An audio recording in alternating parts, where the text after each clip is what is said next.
Star Dhanush నుంచి cinema వస్తుందంటే ఆ సినిమా తప్పనిసరిగా మూసా పద్ధతిలో సాగే సినిమా అవ్వదు అనే నమ్మకం అన్ని భాషలకు సంబంధించిన మూవీ లవర్స్లోనూ ఉంది. మరి సంక్రాంతికి తమిళ ప్రేక్షకుల్ని పలకరించిన మిల్లర్ తెలుగు ప్రేక్షకుల ముందుకు వచ్చాడు. మరి మూవీ ఎలా ఉందో రివ్యూలో చూద్దాం.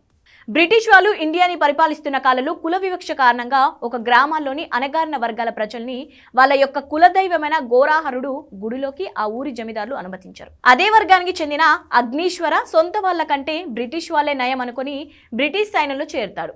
ఈ విషయంలో బ్రిటిష్ వాళ్ళకి వ్యతిరేకంగా పోరాడే తన అన్న శివన్న వద్దన్న కూడా అగ్ని బ్రిటిష్ సైన్యంలో చేరుతాడు.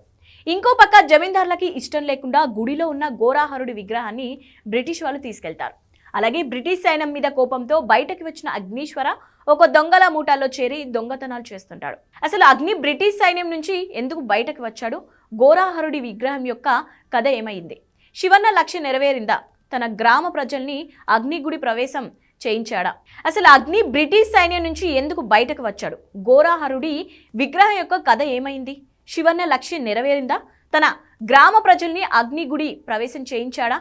అసలు అగ్నీశ్వర్కి కెప్టెన్ మిల్లర్ అనే పేరు ఎలా వచ్చిందనేదే మిగతా కథ. పర్ఫార్మెన్స్ సాంకేతిక విభాగం. ధనుష్ అద్భుతమైన పర్ఫార్మెన్స్ ఇచ్చాడు. వన్ మ్యాన్ షోలా సినిమాను నడిపించాడు. ప్రియాంక మోహన్ గురించి చెప్పుకోవడానికి ఏం లేదు. ఈ సినిమా ఎందుకు ఒప్పుకుందో ఆమెకి తెలియాలి. శివరాజ్ కుమార్కి కూడా ఇలాంటి పాత్రలు కొట్టిన పిండి. సందీప్ కిషన్కి కూడా చేయడానికి ఏమీ లేదు. ఇక మిగతా పాత్రలో నటించిన వాళ్ళందరూ తమ పరిధి మేరకు నటించారు. దర్శకుడు అరుణ్ మాతేశ్వరన్ చాలా కష్టపడ్డాడు, కానీ స్క్రిప్ట్ విషయంలో చేసిన పొరపాట్ల వల్ల అతని దర్శకత్వం ప్రతిభ మసకబారింది. మంచి కథే కదా, ఎందుకు కథనం రాంగ్ రూట్లో వెళ్తుందనే భావన ప్రేక్షకుడికి అనిపిస్తుంటుంది. ప్రతి సీన్ కూడా వెరైటీగా ఉండాలనే ఉద్దేశంతో కథనం దారి తప్పింది. ధనుష్ బ్రిటిష్ వాళ్ళకి వ్యతిరేకంగా మారటం అనేది ఇంటర్వెల్ బ్లాక్ కి తీసుకుంటే బాగుంటేది. అసలు ధనుష్ కి సినిమాల మొత్తం చంపడం తప్ప ఇంకేం పని ఉండదు. పైగా ఫస్ట్ హాఫ్ సోసోగా తీసారేమో, సెకండ్ హాఫ్ బాగుందేమో అని అనుకున్నా కూడా ఫస్ట్ హాఫ్ నయం అనిపిస్తుంది. పాటల గురించి పెద్దగా చెప్పుకోవాల్సిన పని లేదు. బ్యాక్గ్రౌండ్ మ్యూజిక్ అండ్ ఫైట్స్ బాగున్నాయి. సిద్ధార్థ్ నూని కెమెరా పనితనం కూడా బాగుంది.